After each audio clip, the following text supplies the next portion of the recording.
When you're managing a blended family with 5 kids, working full-time as teachers, and trying to hold on to your own creative sanity, like time in the music studio or with a brush at the easel.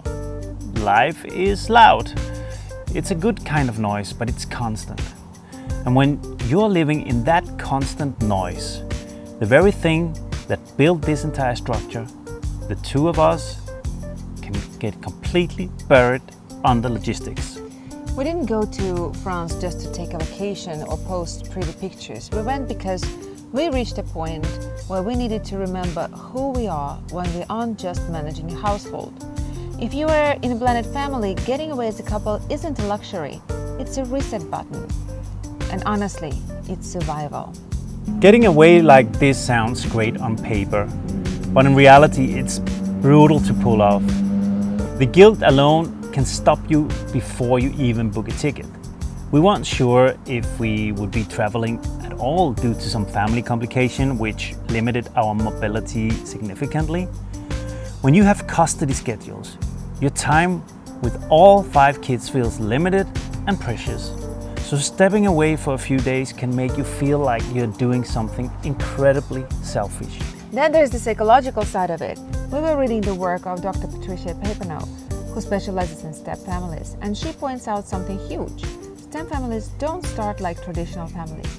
There was no just the two of us phase at the beginning to build a deep foundation. We had to build our foundation while the house was already full of kids, noise, and existing routines. So when you finally step away, you're not going back to an old foundation. You are actively building one in real time. And doing that means learning to carry the guilt without letting it steer the car. At home on the zero spark days, we become a tactical unit. Who's picking up who? Did you grade those papers? What's for dinner? You stop having conversations and you start exchanging status updates. The first 24 hours of being away can be weird. You have to force yourself to stop talking about kids and the house. But once you drop that guard, something shifts. You start talking about books. You talk about music. You talk about big, quiet ideas again. We did say now and then, oh, girls would have loved this, or imagine our kids running around here. But spending time alone, that's how you recharge the battery. You can't show up with patience and energy for 5 kids when your own tank is completely empty. Stepping into that quiet space together is how we make sure we actually have something to bring back home. So welcome to our new episode. And if you watched our last episode, it was about the difficult time we were going through, hence the silence. We didn't produce many videos, not only because it was tough, but also because we had technical issues. Our computer broke down, and that's where we edited the video. So you bought a new one. But this time we are focusing on how to change that, how to recharge the battery that was completely depleted. So we were thinking, and then we booked a trip. We finally dared to, and we booked a trip to France for a week, just the two of us. And what a magical trip that was. Oh, it was fantastic. It was everything we needed. Yeah, we had another episode on why we have conflicts while we're traveling away. We didn't have any conflicts while we were traveling away. I mean, we had a very good communication. I think that this trip has really recharged our battery. This is the key word of this episode. Yeah, and even had time to talk about what we are gonna do when we travel together in the future. Like, why did we mess it up when we were traveling? And we came up with some rules like, okay, you take care of this, I take care of that. Exactly. So communicate clearly, not to be in each other's way, and divide and conquer. Conquer, exactly. You do this best, so you do it, and I don't interfere, and the other way around. So we decided to go to France, Montpellier. What a magical country, and what a magical part of the country. Yeah. We love French culture in general, so this was a real treat. Both the scenery, the food, and the wine, and the architecture. It's great. Yeah. Medieval villages and a Roman bridge here, and another one that's 2,000 years old. Yeah. There, beautiful lakes and pristine, nature. It's beautiful. Yeah. But it was hot. It was very hot. And I was looking forward to spend days in Montpellier with you because we love big city vacations, but we couldn't stand it. So no, it was. We actually liked being out in nature more. Yeah. And I think we saw much more. Yeah. I mean, the city is great, but it was great for one day. I was done with. Yeah, me too. The city. Yeah. Although Montpellier is worth visiting, oh, for yeah. sure. Fantastic. And there are museums, Fabre Museum, that's where we spend 4 hours. We know that we have been fortunate to go to France, and looking back, besides, that it was fantastic and the scenery was fantastic, and we were amazed all the time. The magic about it was also the decision to create this intentional space. That's something that we missed. Yes, but let's get real. Getting space is a completely different animal when it comes to blended families. Yes. Traditional families, they have their own challenges. It's hard to free up that space for them as well. Sure, they can also save up some money and send kids to the summer camp, or have an agreement with their grandparents. We don't have our grandparents here. Your parents are in Denmark. My parents are in Russia, so it's impossible. But blended families face a very different issue. When you try to find that kid-free gap in your calendar, it's like an exercise in high-stakes diplomacy, because you need to take into consideration your ex's calendar, their new partner's calendar. You need to take into account something important that's happening in the new partner's ex's lives. So it's a chain reaction. It's like a Rubik's Cube. So every turn, every twist affects someone's household. So it is a challenge. But it is an important challenge. You have to tackle it. You have to handle it, and because this is important to spend time together. Yeah, and despite the headache of lining up those stars, these kids-free windows aren't an indulgence. They are oxygen for us. So if you don't fight through the red tape to protect the couple.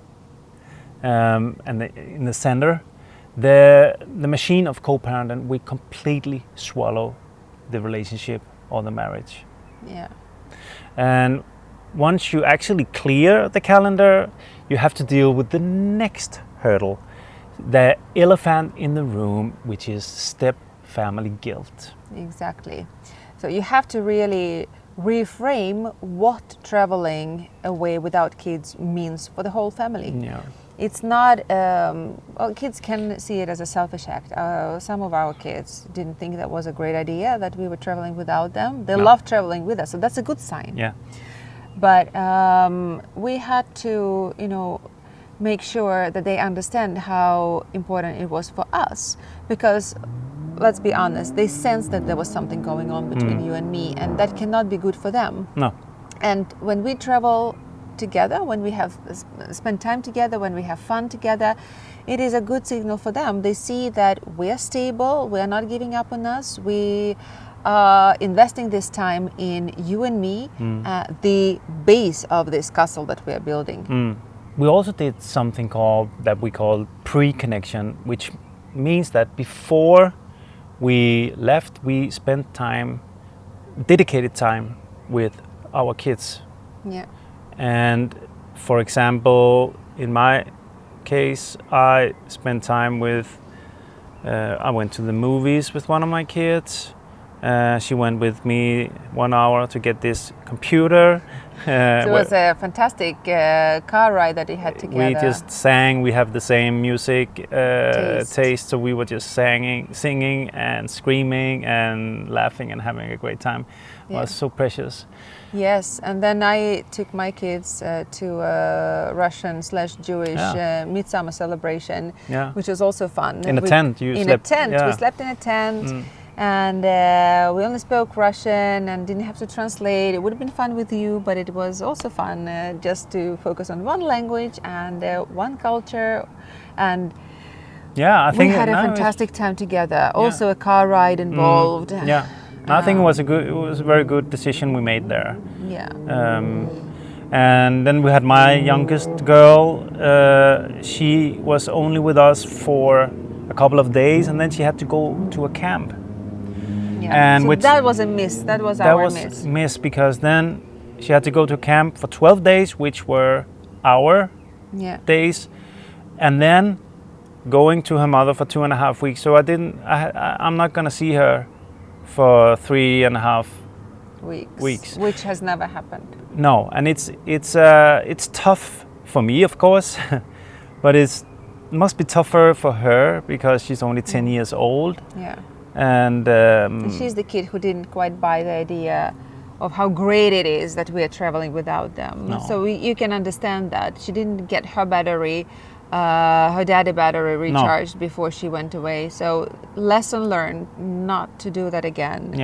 Make sure that everybody's battery is charged before we can take off. And also, one thing we thought about, well, we didn't discuss it, but it happened spontaneously, intuitively when we were in France. We didn't constantly reach out to our children because they can ruin everything. They can start missing us. We can also interfere. I don't like it when the other parent calls children all the time. No. They are interfering with what we are doing. We may be having dinner. We may be playing games. We may be out exploring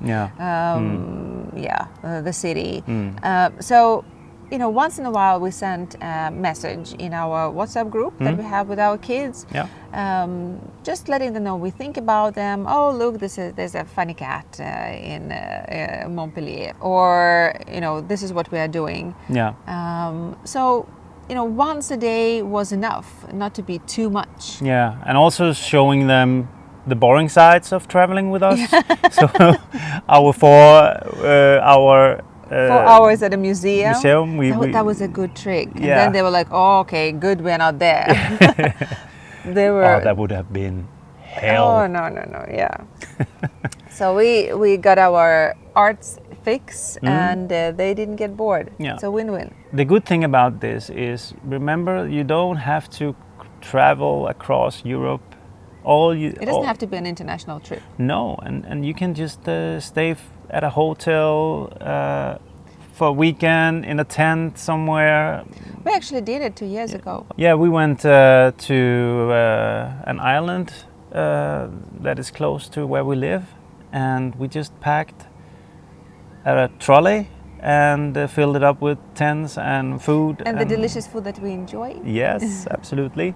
Wine. And books. And at some point we were just sitting next to each other reading books, and not even next to each other, just enjoying the nature, reading books, and enjoying the peace and quiet. So it doesn't have to be something magnificent and that costs money. It can be a smaller getaway. But it's important. It is so important because it is what happened to us was that we ended up in this circle of life where we had so much to think about, we had so much to do, and we started, after the dinner, we just threw us on the sofa, turned on Netflix series, and we stopped communicating with each other. Exactly. And if you watched our episode 5 Kids and Still Madly in Love, we gave very important tips there. Create the micro moments of connection. For example, if you have a shared hobby that you could do together, regularly, you should do that because that brings you together. And we used to attend tango classes. Now we decided to put that on ice, and we used to sing more together. Jesper is a musician and I love singing, so we used to sing more, record songs more, and now we don't do it as regularly. So we lost that connection. We stopped creating those micro moments of connection. And so our goal is now to go back to that, and this was a major push in that direction. Yeah, absolutely. Yeah. And going back to what I started with saying, that about the trip, is that live by this golden rule when you're away. Don't talk about kids. Don't talk about too much. At least don't start talking about kids and talking about problems or logistics. Talk about what's important for you and take your time to reconnect without all these problems hanging over your shoulders. Yeah. That is, I think that's very important. So give yourself... Be there and then. Yeah, give yourself permission to just be two people who like and love each other and be we together. are not just parents. This is a very important part of our lives, but we are not just parents. We are also us. Yeah, so usually coming home from a trip is a sudden jolt back to reality. But because of our custody schedule, we actually came back to an empty, quiet house. Yeah, we still have a couple days on our own without kids. Yeah. So we had time to unpack, take a leisurely cup of coffee or matcha. Yeah, or wine. Or wine in a glass then, not a cup. And just, enjoyed the new memories that we created together and discuss the new impressions that we've got. Yeah. And honestly, we need this quiet buffer because waiting for us just around the corner is a massive 2 weeks adventure in Spain with our 4 kids. Yes, 4 kids. Yes, in less than 2 weeks, we're traveling away with our 4 kids. My son has opted out for some objective reasons. So football is involved. But 4 kids will be traveling with us to San Sebastian, and we are planning to record a couple of episodes dedicated to just that, from planning to sharing the tricks of how you can do that on budget, even traveling internationally, for 2 weeks and 6 people. That's many people involved and a lot of costs, and we will be very happy to share how you can reduce those costs. So stay tuned and watch our next episode, and until then, please like, subscribe. It's very important to us. It helps us, it keeps us happy, so we want to do more. So let's get wiser together. We're wishing you happy summer. Enjoy yourselves together with kids or without kids. See you next time. See you. Bye bye.